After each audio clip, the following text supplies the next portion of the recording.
মোমোস লাগবে। আরে পুষ্পা ভালো করে ডাক, তাহলে আমাদের দোকানে কাস্টমার বেশি আসবে।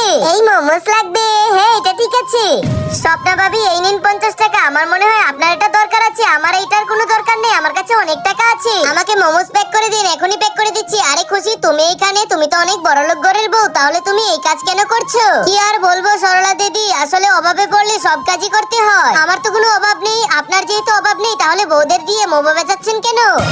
খুশি ভাবি সব মোমোস রেডি আছে তো? হ্যাঁ পুষ্পা সবই রেডি আছে, দেখিস আমরা এই মোমোস থেকে অনেক টাকা প্রফিট করব। বউরা এমন কাজ কেন করছে আমাকে এখনই গিয়ে দেখতে হবে। আমি তো ভাবছি এই বউদের শাশুড়ি মা ওদেরকে এটা করার পারমিশন কিভাবে দিল, যে শাশুড়ি মা বউদেরকে একা একা শপিংও করতে দেয় না।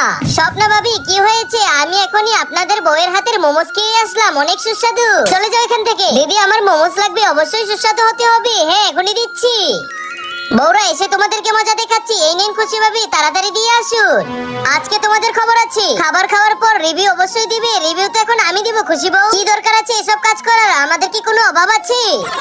স্বপ্না ঘরের খরচ রাখো, আর কিছু এক্সট্রা টাকা রাখো, বাড়তি টাকার দরকার নেই, এটাই হবে। আর এটা খুশি আর পুষ্পার জন্য, ওদের পার্লারে যাওয়ার আর শপিং করার টাকা এগুলা। ওদেরকে টাকা কেন দিতে হবে? ওরা তো ঘরেই কাজ করে, ঘরেই থাকে, ওরা পার্লারে বা কেন যাবে আর শপিং বা কেন করবে? মা আমরা পেরে এই ব্যবসা শুরু করিনি, আমাদের মতো গৃহিণীকে কেউ সম্মান করে না, তাই মা আমরা আমাদের সম্মান বাড়ানোর জন্য এই কাজ শুরু করেছি, নিজে নিজে ইনকাম করব।